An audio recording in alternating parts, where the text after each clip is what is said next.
공교육 위기 극복을 위한 용기 있는 선택, 학교 선택권이라는 제목으로 발제를 시작하겠습니다. 오늘 발제는 5가지 순서로 이루어지는데요. 먼저 첫 번째는 현재 있는 대한민국의 교육 문제에 대해서 간단하게 살펴보고 그것을 해결하려고 했던 지금까지의 노력과 그리고 거기서 오는 한계점을 살펴보겠습니다. 다음으로는 영국과 스웨덴 그리고 미국의 학교 선택권에 대해서 각각 살펴볼 것이고요. 마지막으로는 오늘 발제 전체의 결론을 이야기를 해보겠습니다. 먼저 대한민국 교육 문제를 해결하려는 노력과 그 한계의 첫 시작은 교육계에 있는 이슈를 몇 가지 가져와 봤습니다. 여러분들 드라마 참교육 아시죠? 기사로도 굉장히 유명하고 또한 넷플릭스에서도 상위권에 랭크가 되었던 유명한 드라마였습니다. 이 드라마에서는 여러 가지 학교 문제에 대해서, 교육 문제에 대해서 속 시원한 해결을 해주는 그런 플롯을 가지고 있는데요. 이러한 모습을 보면서 특히나 교사들이 속 시원한 감정을 느꼈다 하는 이런 기사가 나왔습니다. 그리고 현장 체험 학습과 관련된 이야기인데요. 올해 초에 특히나 초등학교 선생님들이 음, 학부모 민원 때문에 그 현장 체험 학습을 가는 것이 어려워졌다는 그런 호소를 한 적이 있죠. 여기 보면 우리의 멀미했다고 민원을 넣었다. 우리의 사진이 찍히지 않았다. 또 이 가는 곳이 너무 많이 걸어야 돼서 힘들다. 뭐 이런 여러 가지 민원 때문에 현장 체험 학습을 못 가겠다 하는 그런 보이콧 사태도 벌어졌습니다. 그리고 또 현재 초등학교에 보면 많은 학교 운동장에 인조잔디를 깔아둔 것이 있는데요. 그 인조잔디를 멋지게 깔아놓고도 쉬는 시간 또는 점심시간에 아이들에게 축구를 하지 못하게 하는 그러한 조치로 또 이슈가 된 적이 있습니다. 그래서 이러한 이슈를 해결하기 위해서 또 교육계의 어떤 움직임들이 있었는데요. 여기 보시면 참교육에 나오는 교권보호국을 실제 이제 경기도 교육청에서는 이 교권보호단이라는 이름으로 이제 기구를 신설했다고 합니다. 다음, 현장 체험 학습을 가지 않겠다라는 이런 교사들의 토로에 대통령이 직접 발언을 해서 현장 체험 학습을 가야 된다. 속칭 구더기 무서워서 장 못 담그나 하는 이 발언으로 많은 문제가 또 됐었죠. 다음으로 운동장 금지에 대한 이 문제에 대해서 또 교육부가 나서서 운동장을 축구를 못하게 하는 그 학교들을 조사하고 또 그 축구를 못하는 학교에게 축구를 할 수 있는 어떤 지원을 하겠다 하는 이러한 발표도 있었습니다. 자, 지금 보시는 이 3가지 문제와 3가지 해결책의 공통점을 혹시 찾으셨을까요? 네. 경기교육감, 그리고 대통령 발언, 그리고 교육부. 제가 이 3가지 단어를 표시를 했는데요. 이 3가지 단어는 문제 해결의 주체가 바로 정부, 즉 학교가 아니라는 점이죠. 그런데 우리가 방금 이야기했던 뭐 학교의 어떤 민원 문제들, 그리고 현장 체험 학습 문제, 그 교권 문제, 뭐, 그 다음에 운동장, 뭐, 축구 금지 문제, 이런 것들은 사실 경기도 교육청이나 아니면 대통령실이나 아니면 교육부 건물에서 일어난 일이 아닙니다. 학교에서 일어난 일이죠. 그래서 이렇게 정리해 볼 수가 있겠죠. 무너진 교권을 경기도 교육감이 해결한다. 우리의 멀미했다고 민원 넣는 이 현장 체험 학습을 거부하는 사건을 대통령 발언으로 해결한다. 운동장에 축구도 금지시키는 걸 교육부가 해결한다. 여기서 빠진 단어가 있습니다. 바로 학교라는 단어죠. 무너진 학교 교권을 경기교육감이 해결하고요. 우리의 멀미했다고 민원 넣는 학교 현장 체험 학습을 거부한 걸 대통령 발언으로 해결합니다. 그리고 학교 운동장 축구를 금지시킨 걸 교육부가 해결한다고 하고 있는 꼴이죠. 무언가 이상하지 않나요? 이것을 조금 다른 각도로 생각해 보겠습니다. 학교를 한번 가정으로 바꿔볼까요? 자, 부모의 권위가 떨어진 것을 구청장이 해결해 줍니다. 자녀가 떼를 써서 데리고 놀러 가는 것을 거부하는 부모, 이 부모를 시장 발언으로 해결을 한답니다. 아이 방을 부모 마음대로 써서 어른 서재로 바꾼 거, 그리고 그것을 못 놀게 하는 것을 보고 복지센터가 이를 해결해 주겠다고 나섭니다. 과연 이러한 해결 방안이 근본적인 문제 해결 방안이라고 할 수 있을까요? 우리 이 이상한 문제를 한번 관점을 전환해서 볼까요? 지금 보이는 사진 혹시 익숙한 장면이신가요? 지금 이 두 사람이 무언가를 찾고 있죠. 근데 대화를 읽어보면 열쇠를 잊어버린 것 같습니다. 근데 열쇠를 잃어버렸는데 그 잃어버린 열쇠를 지금 가로등 밑에서 열심히 찾고 있는데 열쇠는 어디에 떨어져 있나요? 네.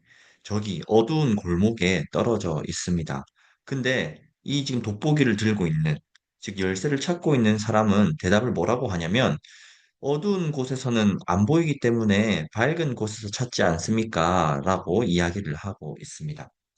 마치 앞의 상황이 이런 상황과 같지 않는가 싶습니다. 우리가 문제를 해결하기 위해서는 그 문제의 원인이 있는 그 장소, 그 시간대로 우리가 가야 됩니다.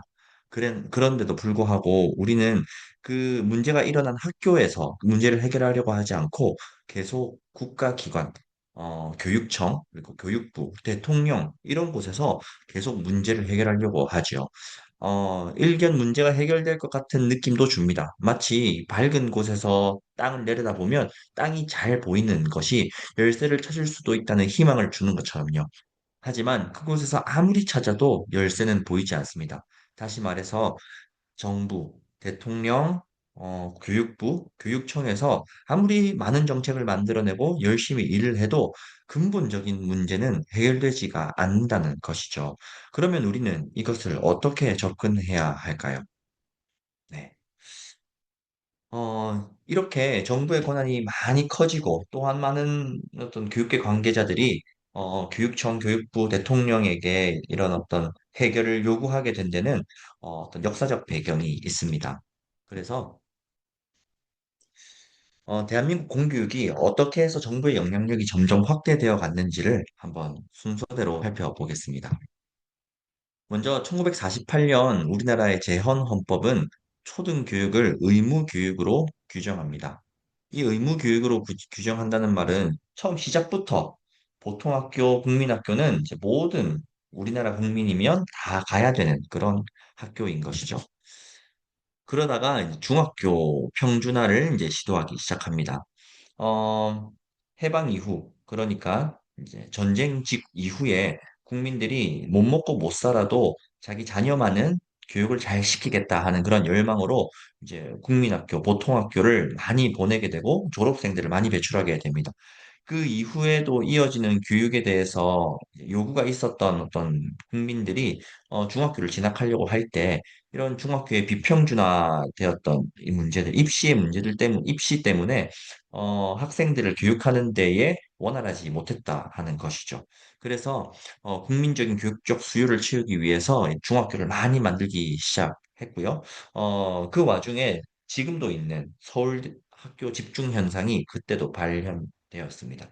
그래서 이거를 해결하기 위해서 1969년 서울 시내 중학교에서 시작해서 70년, 71년 점점 넓혀서 중학교 입시에서 입학시험 제도를 폐지하고 학군별 무시험 추천 배정을 실시하게 됩니다.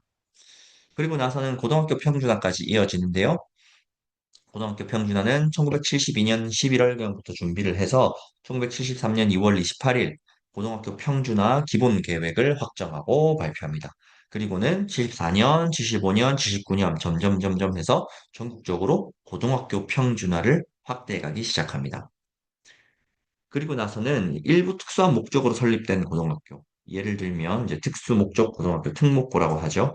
그리고 마이스터고, 전신이면 실업계 고등학교, 이러한 몇 고등학교를 제외하고, 그리고 소수의 비평준화 지역. 다시 말하면 아직도 비평준화되어서 고등학교를 입학시험 성적을 가지고 배정받는 학교가 있는데요. 이제 그런 소수의 비평준화 지역을 제외하고는 나머지 초, 중, 고는 현재 학군진의 의무 배정으로 바뀌었습니다. 의무교육 및 평준화 확대가 부정적인 면만 있는 것은 아닙니다. 왜냐하면 전 국민의 교육 수준 향상에 기여한 바가 있기 때문이죠. 많은 사람들이 중학교 교육을 받을 수 있게 되고, 많은 사람들이 고등학교 교육을 받을 수 있게 되면서, 이 고등학교 졸업한 학생들이 자연스럽게 대학으로 또 진학하게 되고요. 대학 졸업자 수가 점점점 늘어나게 됩니다. 이에 따라서 또 학교뿐만 아니라 학교와 비슷한 또한 또 그보다 더 높은 교육을 제공할 수 있는 사교육 기관이 많이 만들어지게 됩니다. 그러면서 이 질 높은 사교육 기관은 당연히 높은 비용을 요구하게 되고요. 이러한 것들이 가계의 어떤 교육 투자를 확대하는 데 영향을 미치게 됩니다. 또한 우리 국민들이 이러한 70, 80년대를 지나오면서 많은 경제 발전을 이룬 것이 또한 교육의 투자 확대로 이어진 측면도 있고요. 이런 분위기 속에 교육에 대한 요청 사항이 점점 많아지게 됩니다. 국민이 공교육에 대한 그런 요청 사항이 많아지게 되는 것이죠. 먼저 교육에 따른 소득 격차, 교육 격차. 다시 말해서 좋은 교육을 제공하는 사교육기관은 비싸기 때문에 집에 돈이 많은 가계 경제가 풍부한 자녀는 좋은 교육을 받게 되는 또 그렇지 못한 자녀는 좋지 않은 교육을 받게 되는 이러한 교육 격차를 극복해달라는 하는 요구를 하게 됩니다. 또한 학생들이 다양해지고 그리고 과거에는 한 학교에 굉장히 많은 학생들이 들어있어서 학생 개개인의 특성을 살린 교육을 할 수 없었다면 현재는 예산이 풍부해지고 학교가 많아지고 교육기관이 많아지기 때문에 이런 개개인의 특성을 살린 그런 맞춤 교육을 요구하게 됩니다. 또한 이 안전은 세월호 사건 이후에 훨씬 더 많이 요구가 되었는데요. 학교에서 학생들의 안전이 최우선적으로 교육돼야 된다라는 이러한 요구도 생겼습니다. 다음은 맞벌이 가정의 증가, 또 저출산 문제 해결 이런 것들을 위해서 학교 기관에 돌봄을 요구하는 이러한 요구도 생기게 되고요. 또한 사회 갈등을 해결하는 요구도 생깁니다. 최근 배제고 사건으로 이제 대표되는 사건인데요. 학생들의 어떤 정치적 문제, 또한 교사들의 정치적 문제, 이러한 어떤 사회 갈등, 또 국민들끼리의 정치적인 문제, 이런 것들을 학교에서 해결해 달라는 그런 사회 갈등을 해결하는 요구도 일어났습니다. 그리고 대표적으로 우리 AI 시대라고 하면 최근에 있는 많은 컨퍼런스들의 어떤 제목이 되는데요. 이런 AI 시대의 변화로 대표되는 이런 사회 변화를 계속 발맞춰서 교육이 이제 무엇을 더 해야 될지에 대한 논의도 계속 이루어지면서 이런 사회 변화에 발맞춘 교육을 요구하기도 합니다. 그 외에도 뭐 영어 교육이라든지 체육 교육이라든지 뭐 여러 가지 교육들 어, 그런 교육들을 이제 계속 요구하게 됩니다.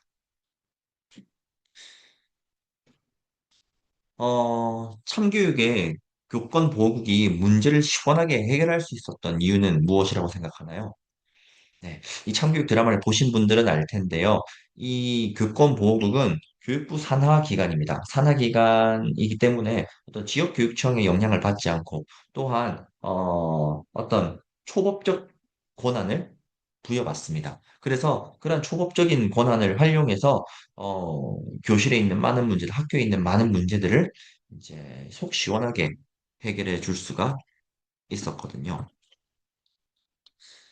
즉, 여기서 이 권한이라는 것은 어두운 골목을 밝히 보여주는 불빛이 됩니다. 그럼 우리는 이제 이것을 선택해야 됩니다. 이 불빛으로 비유되는 이 권한, 이것을 아까 우리가 살펴봤던 그 어두운 골목 그림에서 열쇠가 있는 그곳에 비출 것인가? 아니면 아무것도 없는 그 거리에 비출 것인가? 학교에 필요한 권한을 줄 수 있는 제도는 바로 학교 선택권입니다. 학교 선택권이라 하면 학부모와 학생이 자기가 다니고 싶은 학교를 선택한다. 이것이 가장 기본적인 개념인데요. 이러한 학교 선택권이 어떻게 학교의 권한을 강화해 줄 수 있나요? 라고 물으실 텐데, 이것은 지금 살펴볼 이 세 가지, 영국, 그리고 스웨덴, 그리고 미국의 학교 선택권 사례를 살펴보면서 제가 추가적으로 계속해서 설명을 해드리겠습니다. 다음은 영국의 학교 선택권을 살펴보겠습니다. 영국의 학교 선택권은 대표적으로 아카데미라고 하는 학교를 통해서 이루어지고 있고, 특히나 이 영국의 학교 선택권은 학력 향상, 다시 말해서 소득 격차에 따라서 이루어지는 이런 어떤 교육 격차들, 이런 것들을 어떻게 하면 극복할 수 있는지를 보여주는, 즉, 다시 말해서 학교 교육이 학력 향상에 직접적인 지원이 가능한 그러한 예시를 보여주는 사례로 영국의 아카데미 살펴보겠습니다. 먼저 영국의 교육 개혁 정책의 흐름을 살펴보겠습니다. 1997년부터 2009년까지 학교 선택권, 즉 아카데미를 도입하기 위해서 여러 가지 어떤 교육 개혁을 시도하는데요. 먼저 지방교육국, 여기서 말하는 지방교육국은 우리나라의 이제 교육청과 같습니다. 뭐 부산시 교육청, 경남교육청, 뭐 이런 여러 가지 지역 교육청들 이야기를 합니다. 그래서 그것에 의해서 실패한 학교로 평가돼요.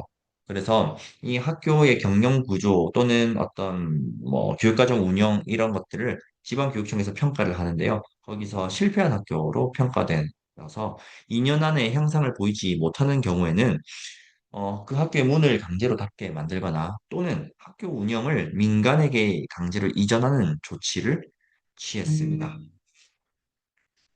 그래서 이것이 아카데미라는 학교 선택권의 전신인데요. 이것이 민간에게 강제로 이전하게 된다. 이 컨셉에서 아카데미가 나오게 됩니다. 사회적으로 불리한 상황에 있는 많은 지역을 교육 개선직으로 지정해서 교육 예산을 집중적으로 배분합니다. 사회적으로 불리한 상황에 있는 많은 지역이라고 하니 지금으로 말하면 이제 비학군지, 우리나라로 치면 비학군지를 이야기를 하겠죠.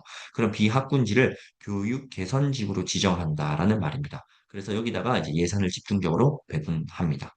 그러면서 2002년에 아카데미 정책을 도입하게 되는데요. 이 아카데미 정책은 교육의 수월성, 다시 말해서 교육 수준을 높이기 위한 더 양질의 교육을 제공하기 위한 이런 어떤 수월성과 그리고 평등성, 다시 말해서 또 소득 격차에 따라서 교육이 차등적으로 제공되지 못하게 하거나 아니면 그 격차를 줄이는 그런 평등성, 이 두 가지를 동시에 중시하는 정책이다. 이렇게 평가를 하고 있습니다.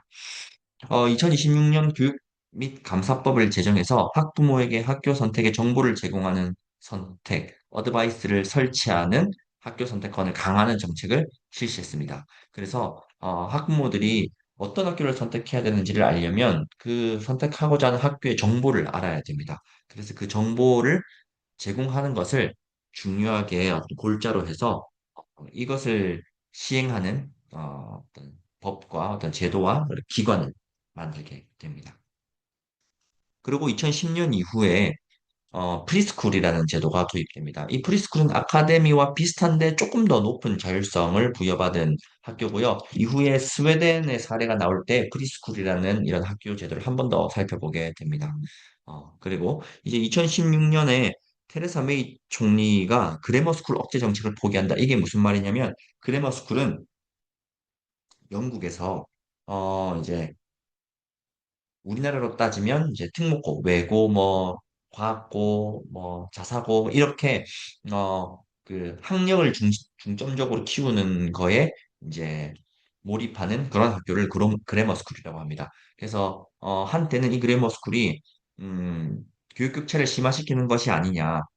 그래서 이것들을 이제 없애자 하는 식으로 이제 정책이 이루어졌다가 2016년부터는 이것을 살리는 것이 오히려 국민 교육에 더 도움이 많이 될 것이다 해서 이제 이 그래머 스쿨 억제 정책을 포기하고 이제 이것을 적극적으로 키우는 것도 실시를 합니다. 네. 그래서 이렇게 이제 정책이 변화해 오면서 아카데미라는 학교와 프리스쿨이라는 학교가 생겼는데요. 각각은 어떤 학교인지 한번 살펴보겠습니다. 먼저 아카데미는 입학, 퇴학, 특별 교육 요구에 관한 규정은 정부의 가이드라인을 따릅니다. 다시 말해서 정부는 이 아카데미에게 학생을 골라받을 수 있게 하지는 않습니다. 또한 학교가 마음대로 퇴학을 시킬 수는 없습니다. 정부에서 또는 국가의 법령으로 정한 그 규정에 맞춰서 입학과 퇴학을 명할 수가 있습니다. 그리고 독자적인 커리큘럼, 학기 일정, 교직원 고용 이런 것들은 자율적으로 운영이 가능합니다. 다시 말해서 학교에서 어떤 교육을 하고 싶은지 교육 내용도 마음대로 정할 수 있고요. 그리고 학기 일정도 비교적 마음대로 정할 수 있습니다. 그리고 교직원 고용도 정부에서 인정하는 교사 자격이 없는 교사도 채용할 수 있는 그러한 자율적인 운영이 가능하고요. 그리고 이제 기업체의 스폰서, 종교 또는 교육부와의 파트너십을 가지고 지역사회에서 활동하는 자원봉사 그룹에 의해 설립된다라고 되어 있는데요. 다시 말하면 정부에서, 즉 교육부나 교육청에서 국가 예산으로 이것을 100% 설립하겠다가 아니고 어떤 자원봉사 그룹, 종교 뭐 이런 데서 출자를 받아서 어, 정책 교육부나 어떤 교육청의 지원금을 받은 다음에 이제 설립할 수 있다라는 말입니다. 그래 다시 말해서 민간이 학교를 설립하게 할 수 있는 제도를 만든 것이 바로 아카데미다. 이렇게 보시면 됩니다. 그리고 프리스쿨은 중앙정부로부터 재정 지원을 받습니다. 다시 말하면 지방교육청이 아니라 교육부와 같은 곳에서 재정 지원을 받고요. 그리고 지방정부에 의해 통제받지 않습니다. 이 지방정부에 통제받지 않는다는 건 감사를 촘촘하게 하지 않는다라는 말이죠. 그만큼 자율성이 높겠죠. 그리고 교육부와 자금 제공 계약을 체결하고요. 중앙정부로부터 지원을 받는 거랑 연결되는 부분입니다.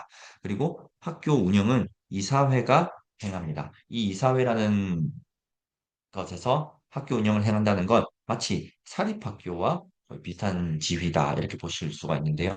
아카데미보다 프리스쿨이 좀 더 많은 어떤 자율권을 가진다 이렇게 볼 수가 있겠습니다. 자, 그러면 이 아카데미 그리고 프리스쿨 특히 아카데미는 국가교육과정을 어떻게 운영하는지 그리고 이 국가교육과정이 어떻게 구성되어 있길래 자율성을 많이 부여받는지를 한번 살펴보겠습니다. 먼저 중획교과 이외의 교과에 대한 수업 시간 수를 제한을 두지 않습니다. 뭐 중획교과라고 하면 뭐 영어, 수학, 과학 이런 것들이 되겠죠. 그래서 이러한 몇 가지 핵심이 되는 교과 외에 다른 수업 시간에 대한 수 제한을 두지 않습니다. 그래서 학교에서 얼마든지 자신의 어떤 특성에 맞춰서 과목의 시간 숫자를, 시수를 조절할 수가 있는 거죠. 그리고 국가학력 테스트에 의해서만 체크되고요. 교육과정의 구체화나 교과서 사용은 각 학교의 권한으로 되어 있습니다. 학교에서 어떤 교과서를 사용하든 그리고 어떤 방식으로 가르치든 학교 내부의 시험이 어떻게 이루어지든 간에 그런 것들에 대해서는 별로 제한하는 게 없고요. 단지 국가에서 실시하는 학력 테스트에 높은 그레이드를 받냐, 낮은 그레이드를 받냐에 따라서 이 학교가 유지되느냐, 또는 조정되고 폐교되느냐, 이런 것들이 이루어지게 됩니다. 또한 핵심 교과, 기초 교과는 뭐 이렇게 나와 있죠. 영어, 수학, 이과, 기술, 역사, 지리, 현대배구가, 음악, 예술, 뭐 체육 뭐 이런 것들인데요. 요 어떤 핵심 교과, 기초 교과 외에 어떤 더 많은 어떤 특색 있는 교육과정을 운영하는 거에 있어서는 국가가 개입하지 않겠다라는 말입니다. 그리고 뭐 횡단형 테마라고 해서 이 테마에 있는 것들은 뭐 예시입니다. 이 예시 외에 또 많은 것들을 학교에서 자율적으로 선택할 수가 있습니다. 그리고 교과서는 다음과 같이 선택하죠. 초등학교 같은 경우는 담임이 교장 또는 교과부장과 상담해서 결정하게 되고, 중학교 또는 고등학교 같은 경우는 그 교과의 담당 교원이 교장과 교과부장과 상담하여 결정하게 됩니다.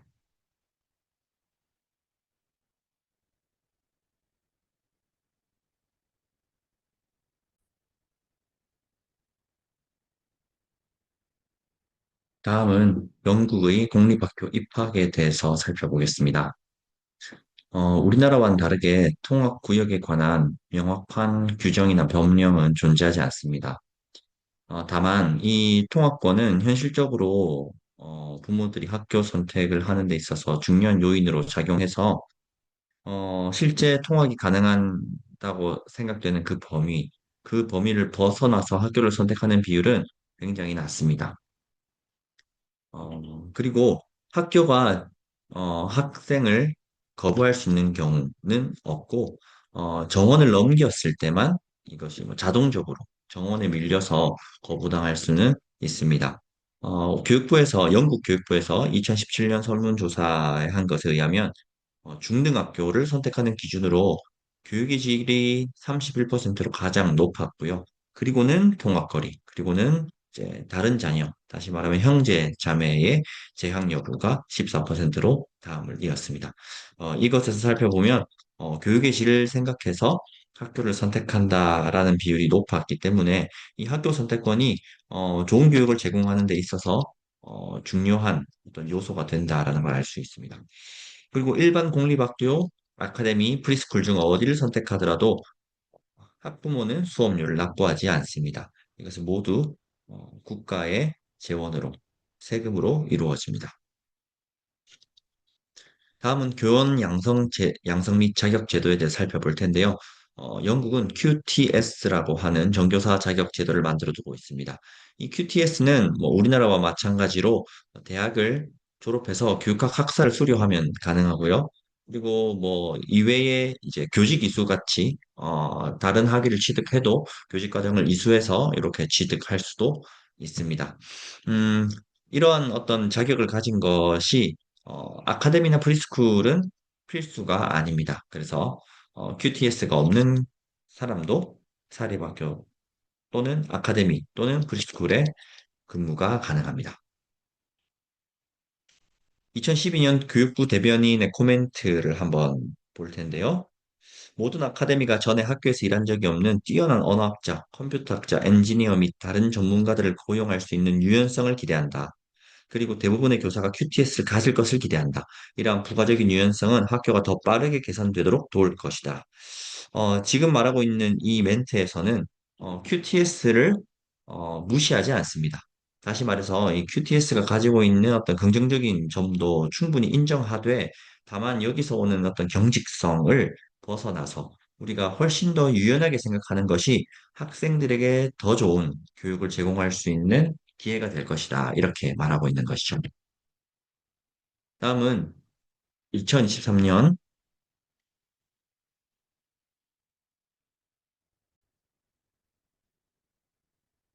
2023년 기준 잉글랜드 통계에 따르면 전체 국공립학교 기준의 숫자에 대비해서 아카데미와 프리스쿨의 합계를 따진 비율을 한번 볼 수가 있는데요.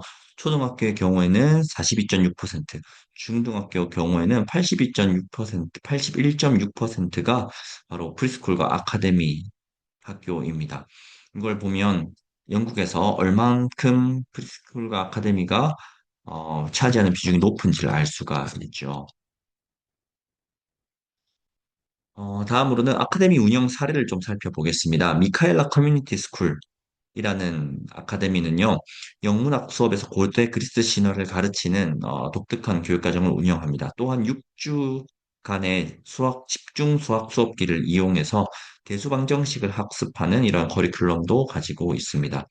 또한 ARK Schools.라는 아카데미에서는 지식이 풍부한 교육과정이라고 하는 명칭을 만든 그러한 교육과정을 자체적으로 개발해서 이 ARK Schools.라는 어떤 이 네이밍으로 학교를 이렇게 지을 때마다 이 교육과정을 계속 이렇게 보급하고 있는데요.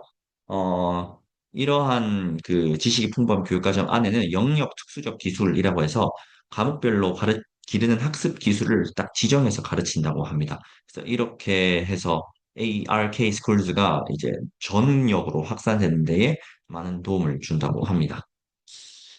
또한 이제 수업 시간표의 자율권도 있는데요.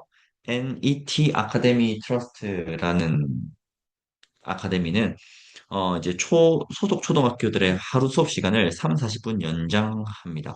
그리고 이 늘어난 만큼 방학 기간을 늘리기도 하고요. 그래서 이렇게 운영을 하면 아무래도 학교가 빨리 끝나서 학원으로 돌려야 되고 뭐 다른 어떤 프로그램을 돌려야 되는 것에서부터 좀 비교적 부담감이 적어지겠죠.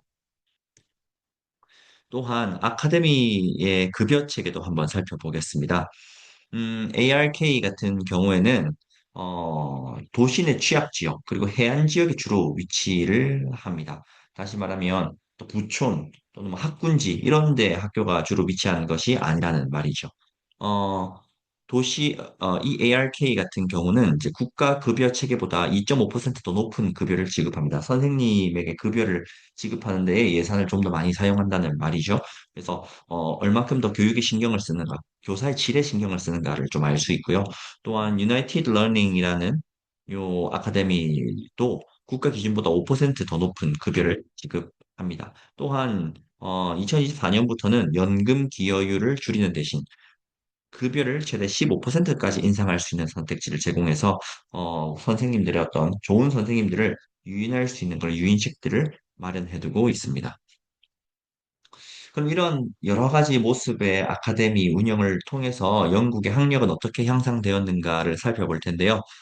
각종 어떤 국제 시험 지표를 보면 다 이렇게 상승한 것을 살펴볼 수가 있습니다. 또한 이 프로그레스 8이라는 그 영국 자체의 시험 어떤 성적에서도요, 최고 점수 상위 50개 중등학교 중 84, 44%가 아카데미 또는 프리스쿨입니다. 네. 그러니까 얼만큼 이 프리스쿨과 아카데미가 성적 향상에 도움이 되었는가를 알 수가 있는 점이죠. 네, 그래서 이거 보면 이게 상위 이제 프로그레스 파일 점수의 상위 1위부터 쭉 이렇게 지표 순위를 매겨놓은 지표인데요. 보시면 이제 여기에 아카데미가 대부분이고 이제 지방정부 유지라고 한 게 일반 공립학교입니다. 일반 공립학교가 뭐 한 두 개 정도밖에 보이지 않을 정도로 이 아카데미가 굉장히 큰 역할을 하고 있습니다. 성적 향상에요. 영국 공교육의 철학을 이 마이클 고브의 연설에서 좀 살펴볼 수가 있습니다. 우리가 이 연설을 보면서 영국은 왜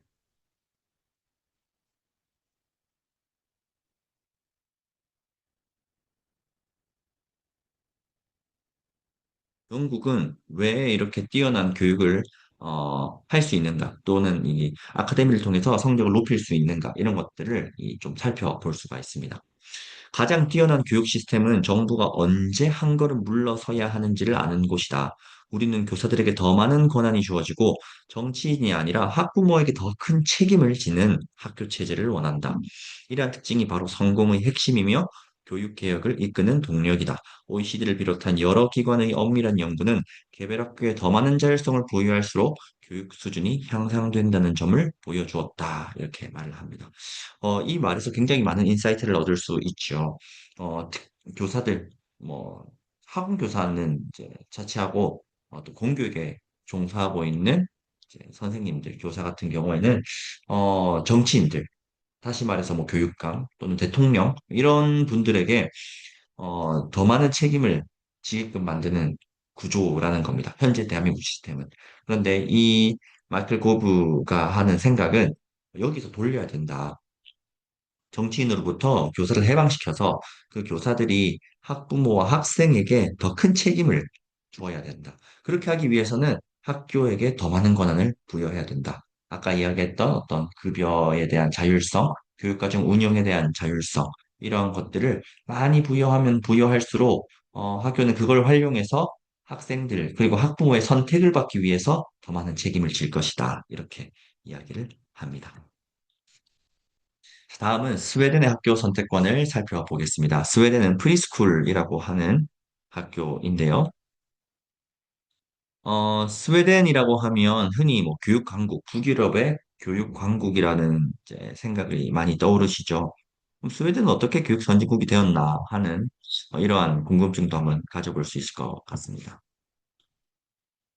스웨덴은 학교 선택권을 어떻게 도입하게 되느냐. 먼저 1992년 학교 장관 아스크라는 사람이 주도하에 이런 법안을 실시하게 되는데요. 이 법안의 내용이 뭐냐 하니 사립학교도 학생 1인당 공립단가 보조금을 지원받는 제도. 다시 말해서 사립학교가 본인의 돈으로 사립학교를 가는 것이 아니라 국가에서 사립학교의 등록금을 지원해주는 형태가 되었다라는 말입니다. 또한 이 프리스쿨 제도라는 것도 만드는데요. 이 프리스쿨은 뭐냐면 민간 기관이 설립 운영하지만 학생 수만큼 공립학교와 동일한 예산을 지원하는 학교가 프리스쿨입니다.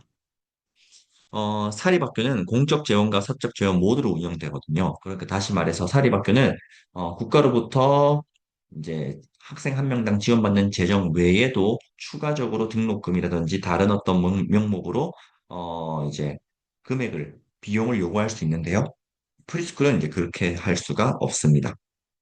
오로지 그 국가가 학생에게 학생 한 명당 부과하는 그 예산만을 가지고 운영하는 것이 프리스쿨이다. 이렇게 보시면 되겠고요. 어, 학교 내에서의 과목 선택, 그다음에 일반 공립학교와 프리스쿨 사이의 선택, 그다음에 한 지자체 내의 학교 선택, 지자체 사이에서의 학교 선택, 모든 것이 다 가능한 것. 다시 말하면 학부모 입장에서 내가 학교 안에서 어떤 과목을 들을 것인지, 그리고 일반 공립 학교를 보낼 것인지, 프리스쿨을 보낼 것인지, 또는 이 우리 지역 안에서 어떤 학교를 보낼 것인지, 또는 이 우리 지역과 다른 지역 사이에 어떤 학교에 보낼 것인지, 이 모든 영역에 있어서 선택의 자유가 부여된다라는 말입니다. 네. 그리고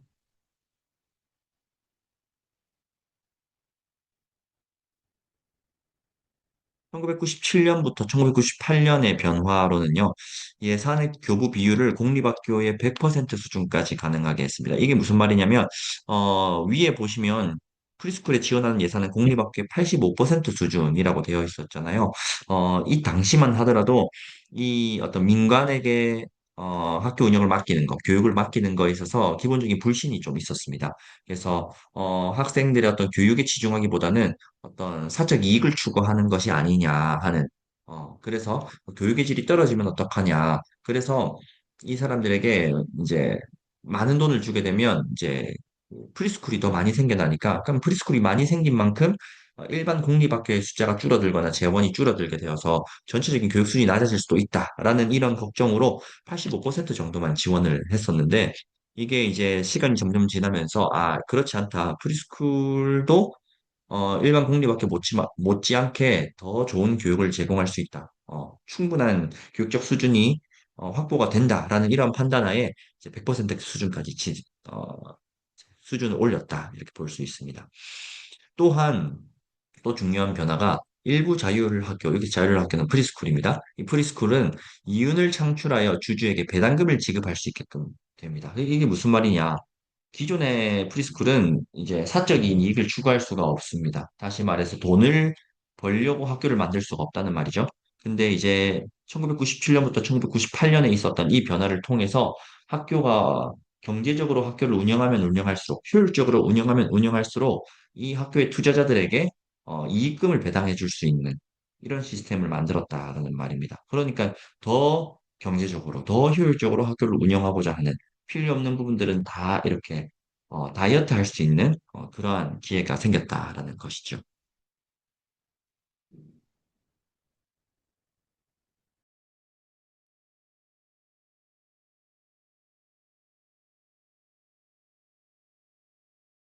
다음은 프리스쿨의 이윤 추구 측면에서 살펴보겠습니다. 프리스쿨에 대해서 연구한 학자인 이윤미 씨의 어떤 발언을 보면요. 이런 발언이 있습니다. 이익을 얻을 수 없다면 학교를 설립할 이유가 없다. 이윤 동기는 새로운 것의 창조를 낳고 사회의 성장을 가져온다. 만약 프리스쿨이 이윤을 남기고 공립학교가 그렇지 못한데 만족도와 성과가 똑같다면 공립학교가 잘못 운영된다는 것을 보여주는 것이다. 좋은 결과의 창출이 이익의 산출로 이어질 것이고 우리는 그것이 나쁘지 않다고 생각한다. 이 문장을 보면 결국 교육자들에게 중요한 것이 무엇인가를 다시 한 번 더 알려주는 내용 같습니다. 선생님들, 특히나 뭐 선생님뿐만 아니라 뭐 교육 관련 종사자들에게는 학생들, 학부모의 어떤 교육 만족도, 그리고, 뭐, 시험 성적이라든지, 아니면 뭐 그 학생이 보여주는 어떤 생활의 삶의 변화라든지, 이러한 여러 가지 만족도나 성과, 이런 것들이 가장 중요하다라고 이야기를 하고 있는 겁니다. 그 어떤 산출물, 결과가 똑같으면, 이 똑같은 결과를 내기 위해서 어떤 학교는 비용이 뭐 100만 원이 들고 어떤 학교는 비용이 80만 원이 든다면 이 80만 원을 가지고 이런 산출물을 내는 학교가 훨씬 더 운영을 잘하는 학교가 아닌가. 그리고 그 80만 원을 운영함으로써 20만 원의 이윤을 창출해내는 이 학교가 더 우수한 학교가 아닌가 하는 그러한 생각을 보여주는 대목입니다. 2009년 의무 교육 단계의 프리스쿨의 79%가 영리 목적의 기업에 의해 운영되고 있습니다. 후기 중등학교의 경우 학생 수 기준으로 상위 10개의 학교 설립 주체 중 9개가 기업입니다. 2015년 기준 의무교육 단계의 프리스쿨은 약 64%. 의무교육 단계라고 하면 뭐 우리나라의 초등학교, 중학교까지가 의무교육이죠. 스웨덴도 마찬가지입니다. 그리고 2015년 기준 후기 중등학교 단계 학교, 다시 말하면 우리나라로 따지면 고등학교 이후의 학교를 말하는 겁니다. 고등학교 이후의 단계는 이제 약 85%가 프리스쿨이다 이렇게 볼 수가 있습니다. 2007년 기업 보고서를 분석한 결과에 따르면 프리스쿨을 운영하는 총 300개 기업들은 매출액 대비 8에서 50%의 수익을 내어서 그 총액이 4,800만 유로에 달한다고 합니다. 이윤을 남길 수 있었던 이유를 분석해 보니 각종 규정들로부터 자유로울 수 있었기 때문이다라는 분석이 나왔는데요. 여기서 말하는 각종 규정들이라 하면 뭐 시설 규정, 그리고 통학 수단에 대한 규정, 학생 복지 서비스에 대한 규정, 교사 1인당 학생 수에 대한 규정, 그다음 채용 시 교사 자격 수준의 보유 여부에 대한 규정, 이런 것들로부터 자유로울 수 있었기 때문에 같은 산출물 또는 더 높은 산출물을 내고도 수익을 창출할 수 있었다라는 또 분석을 내놓았습니다. 공립학교와 프리스쿨 학생 1인당 교육비를 한번 비교해 볼 텐데요. 2011년 기준 학생 1인당 교육비 지출에 종합학교 같은 경우, 종합학교는 이제 의무 교육을 말하는 겁니다. 공립학교는 8,800, 8만 8천, 프리스쿨은 8만 4천. 그러니까 4천의 차이가 난다 하는 겁니다. 그 다음에 이제 후기 중등학교 같은 경우에는 공립학교는 9만 8,300, 프리스쿨은 8만 8,700. 그러니까 지금 수치로만 단순 그냥 평균 비교로만 따져도 공립학교가 프리스쿨보다 더 많은 비용이 들어간다라는 말이죠. 네, 그래서 밑에 보시면 자유학교 프리스쿨의 학생 1인당 연간 교육비가 공립에 비해 약 166만 원 정도 적게 책정되어 있음을 뜻한다. 이렇게 이야기를 했습니다. 그럼 성과는 어떠한가? 이제 비용은 확실히 프리스쿨이 더 적고 이 적은 비용만큼 이윤을 많이 남겨간다는 것도 알겠는데 성과에 있어서는 어떤지 살펴볼 텐데요. 프리스쿨 학생의 성적은 일관되게 공립학교보다 높게 나타납니다.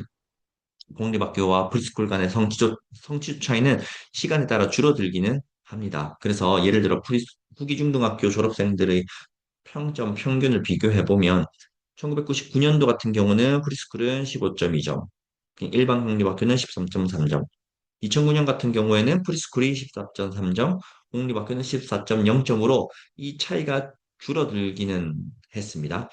그런데 여기서 조금 더 면밀히 살펴봐야 될 점은요. 2005년부터 2009년까지의 영리 프리스쿨 같은 경우는 학업 성취도에 비해서 비영리 프리스쿨보다 4.5점 높게 성과를 나타냈고요. 또한 이것은 또 공립학교보다도 더 우수한 성과를 보인 것입니다.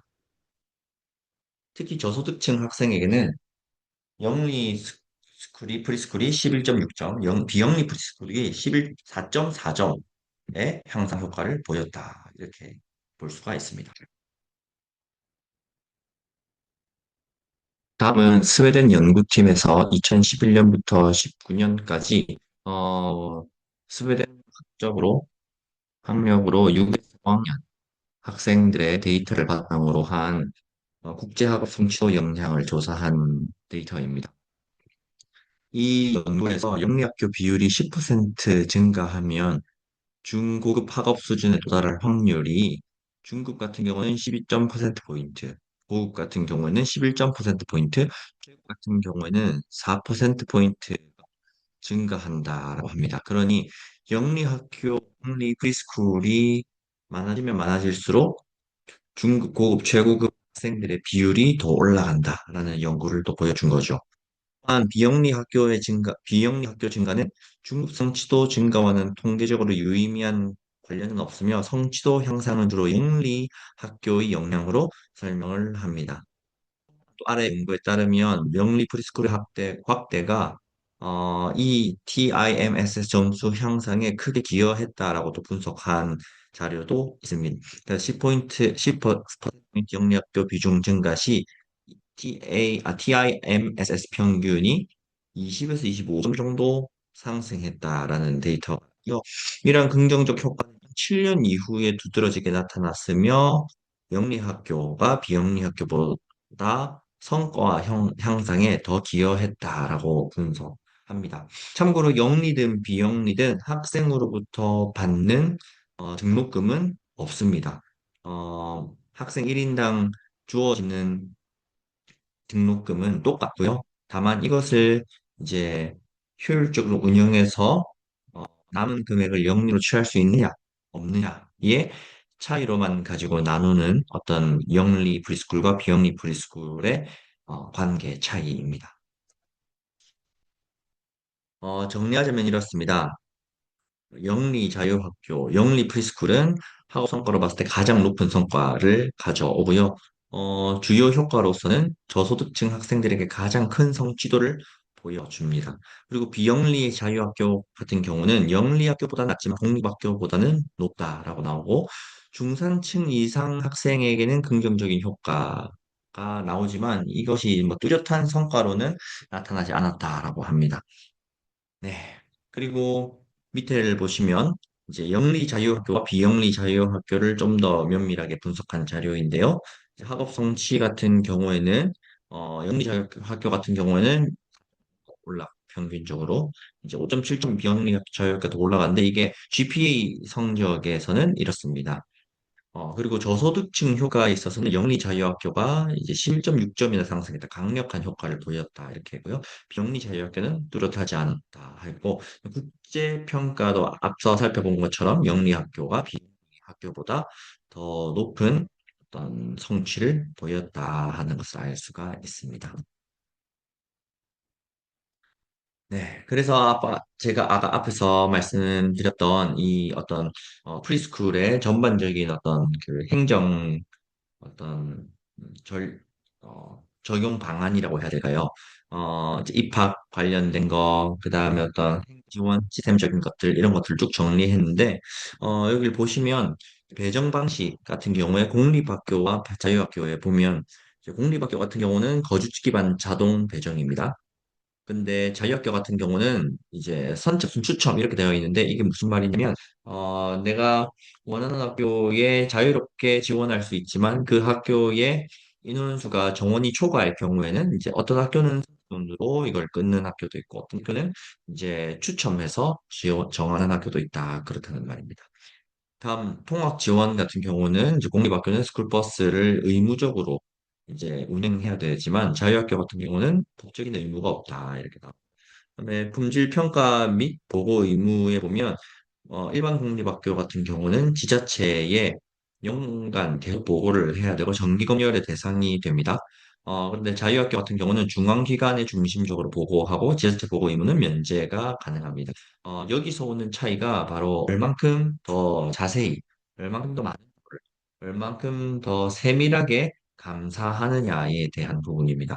공립학교는 훨씬 더 자세하고 더 주기적이며 더 엄격한 기준에 따라야 하는 반면에 자유학교 프리스쿨 같은 경우에는 좀 덜 엄격하게 그리고 좀 덜 정기적으로 그리고 좀 더 자율권이 많이 부여되는 그런 식이라고 보시면 되겠습니다. 수업료 선발은 공립학교의 경우에는 수업료가 금지되고요. 자유학교도 마찬가지입니다. 다만 예외 학교가 있습니다. 국제학교나 기숙형 학교 이런 일부 수업료, 다시 말해서 뭐 기숙비를 받는다던가 하는 형식으로 운영되는 학교는 있습니다.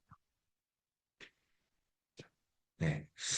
다음은 프리스쿨 선택의 권리와 책임입니다. 프리스쿨 제도를 운영하면서 이 학교를 구성하는 구성원들이 어떤 권리와 책임을 지게 됐는지에 대해서 몇 가지 정성 조사가 있습니다. 그것들을 살펴볼 텐데요. 먼저 교육행정가와 단위학교 교장들은 대체로 학교 선택 실시 이후에 학생, 학부모의 영향력이 강화되는 쪽으로 변했다. 다시 말하면 학교 입장에서 그리고 교육청 입장에서는 학생과 학부모의 영향력이 강화됐다. 이렇게 이야기를 합니다. 그리고 학교 측이 학부모, 학생의 의견에 보다 더 귀를 기울이게 되었다. 이렇게 평가를 합니다. 다시 말해서 학부모, 학생의 니즈를 더 충족하는 데에 이 스쿨 제도가 적합하다라는 말이겠죠. 유기중등학교 대상으로 한 조사에서 교직원은 학생들의 영향이 커졌다고 하는 반면 학생들은 자신들의 영향력이 작아졌다고 느끼는 것. 이 부분이 사실 일견 보면 모순되는 것처럼 보입니다. 왜냐하면 교직원이 느끼기에는 학생의 영향이 커졌으면 학생이 느끼기에도 자기들의 영향력이 커져야 되는 것처럼 느껴야 되는데 그렇지 않다라는 것입니다. 왜 그러냐 하니 학생과 학부모가 학교에 대한 불만을 표현할 수 있는 가장 강도 높은 수단이 바로 마음에 안 들면 떠나는 학교를 옮기는 방식입니다. 그러니까 이렇게 방식이 변함에 따라서 교육 내용이나 어떤 방법, 학교 정책에 대한 불만 사항에 이런 어떤 악성 민원을 감소시킨 결과를 가져왔습니다. 내가 이 학교 선택권이 부여되지 않았을 때는 이 학교의 어떤 제도라든지 교육과정이라든지 내용이라든지 이런 내용 방법들을 어떤 시스템들을 바꾸기 위해서 바꿀 때까지 지속적으로 학교에 민원을 넣고 또한 학교가 해결되지 않으면 그 상급 기관으로 민원이 계속 올라가면서 되었는데 이게 학교 선택권이 부여되는 순간 더 이상 학교에 민원을 넣을 필요가 없이 그냥 내가 원하는 학교로 찾아 떠나면 되는 식으로 이것이 이제 바뀌었다는 말입니다. 그래서 회계 권리와 책임으로 인하여 학교의 불만 사항도 잘못된 선택을 한 개인의 책임으로 인한 것. 그래서 어떤 강하게 불만을 학교에 내비치는 것 자체가 그 사람이 학교를 선택할 때 잘못 알아보고 선택했다. 즉, 그 사람의 어떤 책임 일정 부분 있다라는 걸로 사회 분위기가 형성된다고 합니다. 어떻게 보면 이런 것들이 진정으로 악성 민원에서 벗어나는 방법이지 않을까 싶습니다. 네, 다음은 미국 파트로 넘어가 보겠습니다. 미국은 차터 스쿨이라는 제도로 학교 선택권을 도입하고 있는데요. 자, 그럼 차터 스쿨은 어떤 곳인지 한번 살펴볼 텐데요. 먼저 1991년에 미네소타주가 미국 최초로 차터 스쿨만을 통과시킵니다. 주법으로 통과된다는 말이죠. 다시 말하면 미국의 50개 주에서 미국 본토에 있는 그 주에서 미네소타주 외에는 그 당시에 차터 스쿨을 운영하는 주가 없었다는 말입니다. 그래서 1992년에 첫 차터 스쿨이 이제 미네소타주에 개교가 되고, 그리고 1992년 이후에 캘리포니아주가 두 번째로 차터 스쿨 법안을 통과시킵니다. 그러고 나서 94년도가 되면 클린턴 행정부에서 연방정부 차원에서 미국 전역에 대해서 차터 스쿨 지원 정책을 추진하게 됩니다. 그러면서 1995년까지 이게 점점 확대되면서 18개 주에서 차터 스쿨 법안을 채택하게 되고요. 1998년에 보면 이제 차터 스쿨 익스펜션 액트 법이 통과되면서 이 차터 스쿨에 대한 자금 지원을 확대하는 이러한 제도, 그리고 성과 책임성을 강화하는 제도, 학부모의 정보를 제공하는 이러한 제도들이 이제 보완이 되면서 차터 스쿨이 확산되기 시작합니다. 2001년에 부시 대통령 정부의 이 정책, 오바마 정부 정책까지 이 차터 스쿨의 숫자는 꾸준히 상승하고요. 그리고 2010년대에 차터 스쿨이 급증해서 40여 개 주로 확산되는 이러한 흐름의 차터 스쿨이 있습니다. 자, 그럼 차터 스쿨의 일반적인 특징을 살펴보겠습니다. 차터라는 말은요, 조직의 기본적인 원칙을 설정해 놓은 문서입니다. 다시 말하면 뭐 계약서 같은 거죠. 그래서 뭐 면제 특권. 그래서 이 면제 특권이 뭐냐면, 일반 공립학교가 부여받는 어떤 지켜야 되는 원칙들에 대해서 일부 자유롭게 해주겠다라는 말입니다. 대신에 이런 것도 물론 다 자유롭지만, 책무성의 중심, 다시 말해서 학교가 폐교되든 아니면 운영하든 이런 것들에 대해서 그 책임을 학교에 넘기겠다라는 말입니다. 네. 그래서 차트를 체결함으로써 주가 일반 공립학교 부과하는 대부분 규정들로부터 면제됩니다. 그래서 이게 만약에 거기 차터에 명시된 그러니까 계약서를 위반하는 사항이 발생하면 폐교해야 되는 운영을 중단해야 되는 이런 현상이 발생합니다. 이 차터 스쿨은 누구든지 개교할 수 있습니다. 교육 전문가, 학부모, 지역사회이사, 기업가 이런 사람들이 주축이 되어서 설립하고 운영할 수 있고요. 또한 학생과 학부모가 학교를 선택할 수 있습니다. 이 차도를 어디를 가고 싶은지를 선택할 수 있습니다. 또한 교사 역시 스스로의 선택에 의해서 차터스쿨에서 근무합니다. 나중에도 살펴보겠지만 차터스쿨과 자발적으로 계약을 맺어서 선생님으로 활동하는 분들이 많습니다. 또한 따로 등록금을 부과할 수 없습니다. 이것은 앞에서 살펴봤던 영국이나 스웨덴과 같은 제도와 비슷하죠. 그래서 이것들이 이런 어떤 학교 선택권이 귀족층들만의 교육이 되는 것이 아니냐 하는 이런 의혹을 이제 불식시킬 수 있는 제도입니다. 그리고 학생 수에 따른 재정 지원을 받게 되고요. 그리고 차터스쿨을 운영하는 학교 구에 사는 아동들은 누구나 차터스쿨에 입학할 수 있습니다. 그리고 과원일 경우에는 추첨으로 결정하고 또한 교과정 편성 운영의 재량권을 가지고 있습니다. 자유로운 내용을 가르칠 수 있다 이 말이죠.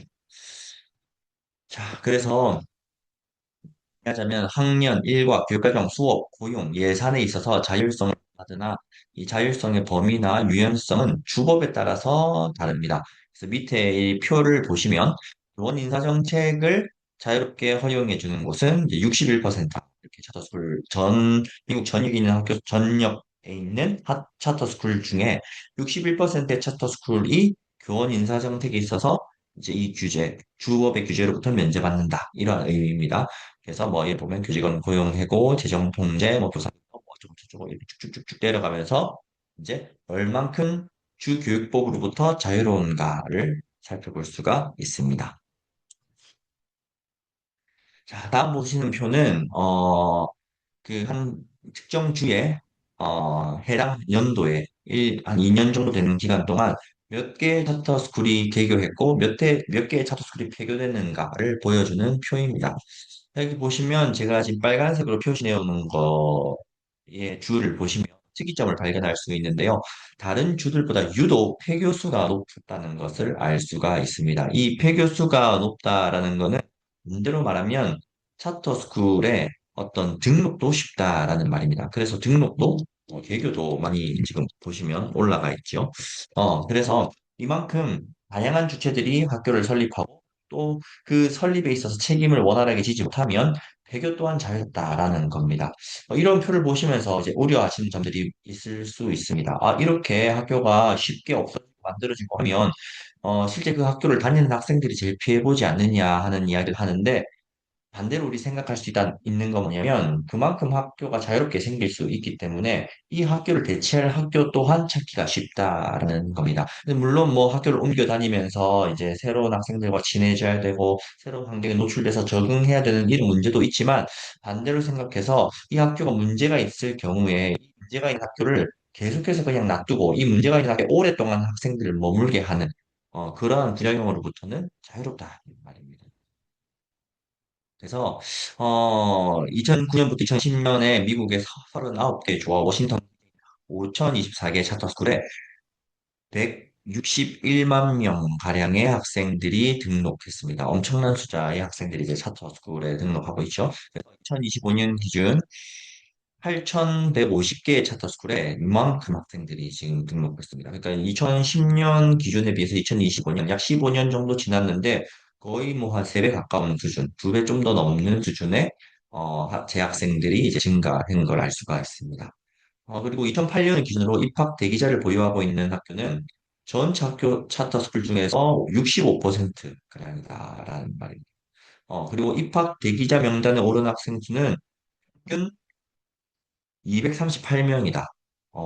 그리고 학교마다 많게는, 한 명에서 한 명 대기자, 또는 많게는 7,500번대 대기 번호까지, 7,500번 대기 번호를 가지고 있는 정말 그 이제 지역에서 유명한 학교, 정말 잘 가르치는 좋은 교육을 하는 학교로 유명한 학교이겠죠.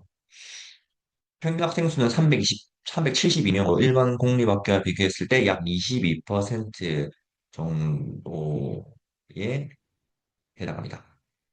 네.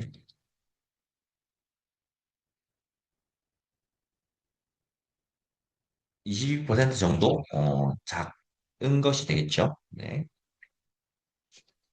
다음은 차터스쿨 학생 중 퍼센트는 무상급식이나 급식 할인 혜택을 받을 수 있는 요건을 갖추고 있습니다. 이 말은 무슨 말이냐면 교육 차터스쿨을 다니는 학생들은 소득이 많지 않은 가정의 자녀라는 겁니다. 네. 그리고 밑에 표를 보시면 이제 19%의 차터스쿨은 무료 혹은 급식 할인된 급식 프로그램을 이상 학생에게 제공한다라고 하죠. 그만큼 그 무료 급식 수혜를 많이 받아야 되는 학생들이 차터스쿨에 많다라는 말입니다. 그리고 밑에 설명을 보시면 차터스쿨 재학생 중 52%는 소수 집단, 40%는 위기 학생, 54%는 저소득층 계층이다. 그래서 이 40% 이상이 이러한 어떤 사회적으로 약자한 계층으로 구성되어 있고, 이 어떤 차터스쿨에는 40% 예, 이상이 이런 약자 계층이지만 이 전체 취약 계층으로 봤을 때 차터스쿨을 다니든 다니지 않든 상관없이 전체 취약 계층 100이라고 잡았을 때 이 100 중에 60 이상이 차터스쿨을 지금 다니고 있다라는 말입니다. 그만큼 차터스쿨이 이런 어떤 저소득층, 사회 약자를 대상으로 해서 지금 많이 퍼져 있다라는 걸 우리가 알 수 있죠. 워싱턴, 뭐 보스턴, 매사추세츠, 디스트로이트, 마이애미 이런 도시에 있는 학생들은 이런 어떤 위기 학생, 저소득층, 소수 집단 이런 학생들이 100%를 차지하는 차터스쿨도 있습니다. 그리고 차터스쿨 전체 학생 중에 이제 14%, 이런 지금 퍼센테이지를 보시고 이렇게 보면 되게 이제 어려운 학교에서 적응하기 어려운 학생들을 이렇게 이제 비율로 표시한 걸 보면 이게 수치로 봤을 때 낮아 보이지만 이 대상 학생들의 면면을 살펴보면 이게 결코 낮은 수치가 아닙니다. 그 사회적 약자를 이렇게 넓게 받아주고 있는, 포용하고 있는 곳이 바로 이 학교 선택에 의한 차터스쿨이다. 이렇게 알 수가 있죠. 네, 그래서 옆에 보시면 소수 집단이 굉장히 많이 제약하고 있는 것을 알 수 있습니다. 다음은 미국 차터스쿨의 교원 정책에 대해 살펴보겠습니다. 18%의 응답자는 교원 자격증 소지자가 아닌 대안적인 자격을 가진 교원이다라는 말입니다. 다른 분야의 전문가로 일하다가 교사를 되기를 희망할 경우에 차터스쿨에 지원해서 교사로 발탁될 수 있습니다. 또한 뭐 미국 우수교사 인증위원회 이런 데서 이제 자격증을 배부해 줄 수도 있고요. 또한 텍사스는 교사 대안 자격제라는 걸 운영해서 정규 코스를 밟지 않아도 교사의 어떤 근무할 수 있는 자격증을 발부해주는 이런 제도도 운영합니다. 그리고 사우스캐롤라이나 같은 경우는 교육과를 위한 대안 자격도 운영해서 일선에서 기업가로 활동하든 운동선수로 활동하든 예술가로 활동하든 이런 다양한 분야의 전문가들이 학교에 들어와서 학생들을 가르칠 수 있는 기회를 제공한다라고 보시면 되겠습니다. 그리고 아래 표를 보시면 교원들에게 어떻게 연봉을 지급하는지에 대한 어떤 예시들이 세 가지가 나와 있는데요. 일단 전통급여표 기반이라고 되어 있는 곳은 전통 공립학교, 그러니까 일반 공립학교보다는 약간 낮은 수준입니다. 그런데 밑에 보시면 이제 성과 기반 보수라고 되어 있죠. 성과 기반 보수는 이제 기본급은 공립 대비 약간 낮으나 성과 보너스가 있다라는 말입니다. 뭐 이런 성과 보너스는 학교마다 계약에 따라 좀 다르겠지만 뭐 예를 들어서 이 선생님이 뭐 학교에서 이야기하는 이런 어떤 뭐 몇 가지 그 규정 사항에 어떻게 해당하고 또한 뭐 자기 어떤 능력을 발휘해서 학교의 학생들을 얼마큼 끌어들였는지에 대한 이런 어떤 정성적 정량적인 평가를 통해서 성과급을 제공하겠죠. 그래서 이러한 것들로 기존에 있는 공립학교보다도 더 많은 봉급을 받을 수 있는 그런 제도이고요. 그 밑에 보시면 이제 시장 계약형입니다. 이거는 완전 더 자율성 많이 부과된 이런 어떤 급여 체계인데요. 이건 보시면 적게는 전통 급여표를 기반해서 주는 차트스쿨보다 더 낮은 급여를 받을 수도 있는 반면에 많게는 그거의 2배 이상 되는 봉급을 받을 수도 있는 이런 큰 편차를 보입니다. 그래서 능력 있는 선생님들이 더 많은 대우를 받으면서 근무할 수 있는 조건이 되죠. 네.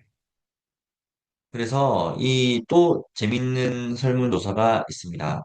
차트스쿨의 학생 만족도 조사인데요. 이게 조금 오래된 자료이긴 하지만 1997년 10개 주 39개의 차터스쿨의 4,954명 학생에게 만족도를 조사했습니다. 그랬을 때 이 만족도의 1, 2, 3위를 보시면 교사에 관련된 만족도라는 걸 알 수 있습니다. 제일 1위가 이제 나는 선생님이 좋아서 차터스쿨이 우리 학교가 좋아요. 이렇게 대답한 학생. 두 번째는 내가 볼 때 이해할 때까지 포기하지 않고 가르쳐 주는 것 때문에 난 우리 학교가 좋아요. 세 번째는 내가 어려울 때, 내가 힘들 때 나를 방치하지 않아줘서 선생님들이 나를 계속 신경 써줘서 난 차도스쿨이 좋아요. 이렇게 대답하는 학생들이 1, 2, 3이었다는 겁니다. 불만족 사항을 보면 그렇습니다. 우리 학교는 체육을 많이 하지 않아요. 이거는 사실 우리 학교 학생들도 마찬가지입니다. 학생들은 항상 체육하고 싶어 하거든요. 선생님, 이번 주 체육 안 해요. 체육하면 막 와 소리를 지르고 이렇게 하는 학생들이 이제 보통 초등학생들, 뭐 중학생, 남학생도 마찬가지겠죠? 고등학생, 남학생도 마찬가지겠고. 그래서 이러한 어떤 불만사항이 녹여졌다는 건 사실상 특별한 불만사항이 아닐 수도 있겠다라는 말입니다. 물론 실제로 활동이 적을 수도 있지만 또한 부족한 과외 활동, 다시 말해서 뭐 동아리 활동이라든지 클럽 활동이라든지 뭐 이런 방과 후에 학생들끼리 모여서 할 수 있는 이런 활동들이 부족해서 불만족이에요. 이렇게 이야기하는 학생. 또한 음식이 맛이 없어요. 뭐 숙제가 많아요. 뭐 이런 것들. 이런 것들 어떤 학생들의 어떤 학업을 수행하면서 오는 투쟁들 이런 것들이 불만족의 상위에 랭크되어 있다라는 것입니다. 이것만 보면 우리가 알 수 있죠. 차터 스쿨. 그러니까 학교 선택을 부여했을 때, 학교가, 선생님이 학생에게 다가갈 수 있는 어떤 접근 방식이 점점 더 교육 친화적, 수업 친화적, 학습 친화적, 학업 친화적으로 바뀌어나가는 걸. 이것이 진짜 학교가 해야 하는 역할이죠. 학교에서 학생들의 뭐 시민사회 또는 공공기관에게 우리는 교육기관이다. 우리는 공부를 가르치는 기관이지 학생들을 돌보는 복지기관이 아니다. 우리는 어떤 돌봄 기관과는 다르다. 우리는 행정기관이 아니다. 라고 맨날 이야기를 하면서 그 어떤 수업 전문성, 공부, 이런 학업, 이런 것들을 내세우는데 실제적으로 이것들이 발휘가 되려면 이런 어떤 형식되어 있는 의무교육 시스템, 어떤 평준화 교육 시스템, 어떤 의무 배정, 선택권이 배제된 환경에서는 이런 것들이 충분히 발휘될 수가 없다는 것을 우리가 알 수가 있습니다. 그리고 차터스쿨의 다양한 교과정을 또 살펴볼 텐데요. 이제 국정교사 사용하고 정부 지침 교과를 따르지 않습니다. 자체적인 학업 프로그램을 운영할 수 있도록 법적으로 보장을 해주는데요. 이제 필라델피아 같은 경우에는 이제 어떤 학교는 대학 수준의 독해 실력을 요구하는 학교도 있습니다. 그래서 이 학생들이 모여서 수준이 많은 학생들끼리 공부를 하기 때문에 더 이렇게 시너지 효과를 더 잘 발휘할 수가 있는 것이죠. 근데 이것이 배타적으로 하는 것이 이 학교가 이런 특성이면 우리는 이런 독해를 많이 요하는 학교가 아닐 원하지 않을 경우에는 이 학교를 선택하지 않으면 되는 것입니다. 그리고 아리조나 챌린지 차터스쿨 같은 경우에는 핵심 지식에 대한 개념이 학교 교육과정 전체에 녹아 들어가 있어서 이런 핵심 지식으로 가르치는 교육과정을 원하는 사람들이 이 학교를 선택하게 되죠. 그 응답자의 76%가 자신의 학교가 특정 분야에 특화되어 있다고 응답합니다. 말해서 뭐 대학 입시 준비를 하는 학교가 차터스쿨이 31%, 그다음에 기본으로 돌아가기. 뭐 요즘 대한민국 같은 기초교육, 뭐 소양교육, 문해력 교육, 수리력 교육 이런 거 강조를 하죠. 그래서 그런 것들을 강조하는 학교가 13%. 그다음에 과학, 수학, 기술, 뭐 스템 교육이라고 하는데요. 이런 기초학문 분야, 이과별 분야를 가르치는 학교는 12%, 구성비적으로 가르치는 학교는 6%, 예술을 강조하는 학교는 5%, 쭉쭉쭉 해서 굉장히 다양한 스펙트럼의 교육과정을 가지고 있는 차터스쿨이 있는 것을 알 수가 있습니다. 또한 정통 공립학교는 주가 정한 최소 수업 시간을 이즘 1000시간 정도를 충족하는 수준인데요. 차도수는 보통 10에서 50% 정도가 많습니다. 다시 말하면 1100시간에서 1500시간 가량 된다는 말이죠. 그래서 특히 대규모 차터 네트워크, 이 차터 네트워크란 말은 이 하나의 강으로 여러 개의 차터 스쿨을 세웠다라는 말인데요. 이러한 학교는 국립보다 연간 400시간 이상을 추가 운영합니다. 결국 이렇다는 말은 우리가 학교가 방학 때 학생들의 어떤 뭐 방학 특강이라고 하면서 뭐 수학 뭐 집중기, 뭐 영어 집중기, 뭐 국어 집중기, 뭐 과학 집중기 이런 것들을 사교육비를 내면서 우리 대한민국 같은 경우는 보내는데 이 지역에서는 이 KIPP 석세스 아카데미를 보낼 경우에는 그런 지출이 오로지 그냥 국가에서부터 직원 제공받는 재원을 가지고 학생들에게 방학 특강도 제공할 수 있는 프로그램을 운영한다라는 거죠. 그냥 그저 교육부에서 요청해서 이거 해라고 하면 아마 아무도 하지 않으려고 할 겁니다. 한다고 해도 대충 운영할 가능성이 높죠. 근데 이것이 그냥 선택받기 위해서 자발적으로 학교에서 개발해서 더 수준도 높아질 것이고 하는 사람들의 어떤 동기도 많이 유발될 것입니다. 네, 밑에 보시면 이제 전통공립학교, 일반적인 차터스쿨, 그다음에 더 많이 운영하는 차터스쿨의 이런 비교가 있습니다. 네. 그래서 이런 것들을 보면 아, 돌봄을 하라고 학교에 뭐 과학 외 시간에 돌봄 강사를 붙이고 방과후 선생님을 붙이고 뭐 늘봉이든 뭐든 이런 식으로 막 학교에 뭐 교사들이 원하지도 않는 시스템들을 투입해서 돌봄을 운영하는 이러한 부정으로부터 훨씬 더 매끄러운 방법으로 바꾸면서도 돌봄을 효율적으로 이렇게 효과적으로 운영할 수 있는 것을 우리가 또 인사이트를 얻을 수 있죠. 네, 이제 앞에서 살펴봤던 이런 내용들에 대해서 결론을 한번 보겠습니다. 시사점인데요. 새나라 학교 선택권 운영의 공통점은 이렇습니다. 학부모가 내 자녀를 보낼 학교를 선택합니다. 그런데 개인이 등록금을 부담하지 않습니다. 다시 말해 우선교육이죠. 교원 인사 자율성이 높습니다. 인사 자율성이 높다는 건 채용에 있어서 뭐 자격증 유무를 학교에서 선택할 수 있습니다. 또한 실력이 뛰어난 교사를 채용하기 위해서 더 많은 임금을 제공해 줄 수도 있습니다. 마지막으로 교육과정 운영의 자율성이 높습니다. 교육과정 내용, 무슨 내용을 가르칠지도 선택할 수 있을 뿐만 아니라 또한 학교에서 몇 시간 가르칠지도 결정할 수 있었습니다. 결국 이러한 운영으로 인해서 어떤 결과를 가져왔냐 하니 영국의 경우 또는 스웨덴의 경우 뚜렷하게 학력 향상 효과가 나타났습니다. 또한 교사 신뢰도도 상승했죠. 아까 우리가 이제 미국 차터스쿨의 어떤 설문조사를 봤을 때 그리고 스웨덴 어떤 이런 걸 봤을 때도 교사 신뢰도가 올라가는 걸 우리가 볼 수 있습니다. 민원도 마찬가지로 감소했고요. 또한 미국의 차터스쿨 같은 경우에는 특히나 사회적 약자 교육에 특화가 되어 있었습니다.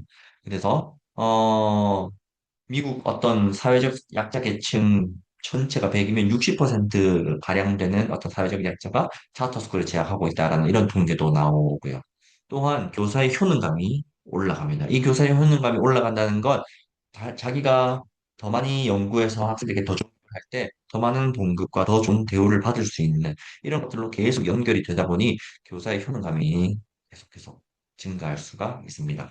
또한 스웨덴도 마찬가지고, 미국도 마찬가지고, 교육 예산을 효율적으로 지출할 수가 있습니다. 뭐, 영리를 추구하기 위해서도 효율적으로 지출할 수 있지만, 또 뭐, 그것과는 별개로 주어진 예산이 있지만, 그럼에도 불구하고 선택받아야 학생을 많이 유치해야 학교의 예산이 확보가 되기 때문에, 교육 예산을 아무래도 효율적으로 지출할 수밖에 없겠죠.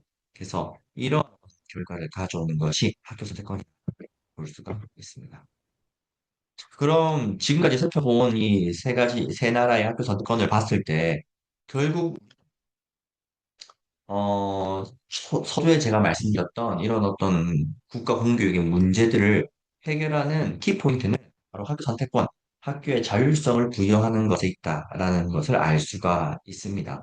우리가 지금 여기까지 들어보면, 처음에는 학교 선택권이 뭐, 첫째가 말하기로는, 어, 교육 격차를 더 심화시키는 것이 아니냐, 뭐 부자들이 더 좋은 교육 받자는 거 아니냐, 가난한 사람들은 더 소외되는 거 아니냐, 뭐 이런 어떤 교육의 어떤 격차가 좋은 학교와 안 좋은 학교의 격차가 더 심해져서 지금보다 더안 좋은 학교에 있는 학생들이 더 못 배우는 것이 아니냐, 뭐 이런 걱정들을 어느 정도는 불식시켰을 거라고 예상이 됩니다. 자, 그러면 진짜 학교 선택권이 우리의 어떤 공교육 문제를 해결할 수 있는 키라고 생각되어졌을 때, 그럼 우리는 어떤 과제가 주어졌을까요? 제 주변 지인들에게 이런 말을 해보면 이런 반응들을 제가 봤습니다. 이거 좋긴 한데 너무 급진적이다. 너무 이상적이다. 그리고 실제 교사들이 이걸 원하지 않을 것 같다. 그리고 취지는 좋은데 현실성이 없다. 이러한 반응들이 줄을 이룹니다. 하지만 이렇게 대답할 수 있겠죠. 지동설도 무모했습니다. 그 당시 정동설이 지배했던 그 사회적 분위기에서 지동설을 주장했던 이 이론은 굉장히 빈약하고 무모해요. 근데 결국 이 시대가 결국 하나님의 역사 안에서 이것이 주류의 결국 진리는 승리했습니다. 또한 종교개혁도 무모했습니다. 그 큰 교황청을 상대로 일개 신자인 루터 그리고 뭐 기타 여러 어떤 청교도 신학자들이 이 마치 계란으로 바위시기 같은 이러한 시도, 그 당시에는 수백 명, 수십 명, 수천 명이 목이 잘려 나가고, 어, 그 안타까운 어떤 삶을 살아갔지만 이것들이 열매를 맺어서 결국 지금의 어떤 훌륭한 개신교 문화를 뽑혔죠. 미국 건국은 어떻습니까? 미국 건국도 영국으로부터의 어떤 그런 핍박, 영국의 어떤 대영 제국의 해상 군사력 이런 걸로부터 미국은 정말 보잘것없이 초라했지만 결국 건국해냈고 또한 그 이후에 노예 해방을 하기 위한 어떤 전쟁들 이런 것들도 사실 노예 해방이라는 어떤 아젠다 슬로건이 일부 북부의 노예가 없던 지역에서는 되게 주창했지만 남부에도 되게 대규모 농장했던 입장들에게서는 택도 아닌 이야기였지만 결국 이것도 이루어졌습니다. 또한 우리나라는 어떤가요? 우리나라는 3.1운동, 그 일본 제국의 압제에 맞서서 그 총칼도 없이 비폭력 운동을 벌였던 이 3.1운동 얼마나 무모해 보였습니까? 그런데 이것이 열매가 맺어져서 우리가 독립했고 대한민국이 3.1운동 정신을 계승했고요. 또한 6.25 전쟁은 어땠습니까? 6.25 전쟁도 북한의 그런 어떤 준비된 전략에 의해서 순식간에 낙동강령 그리고 진짜 우리가 일촉즉발 남한이 다 잡아먹힐 위기에서 하나님이 또 이걸 역전해 주셔서 6.25 전쟁도 극복하고 멋진 대한민국을 세웠지 않습니까? 이렇게 보면 무모하다고 생각되었던 진리이지만 이것이 너무 이상적이고 너무 급진적이고 아무도 동의 안 해줄 것 같아서 무모하게 여겨졌던 이것들이야말로 정말 사회를 바꿔나고 정말 하나님의 어떤 사명을 가지고 앞으로 전진하는 그런 일들이었습니다. 그래서 제가 도전드리고 싶습니다. 여러분, 하나님이 쓰시는 한 사람이 있습니까? 아니면 새 손을 잡은 어둠의 세력 중 하나가 될 것입니까? 우리부터 입을 내어 용기를 내서 입을 뗄 때 그때 하나님은 우리의 입을 통하여 우리의 어떤 용기를 통하여 하나님은 일하시게 될 것입니다. 감사합니다.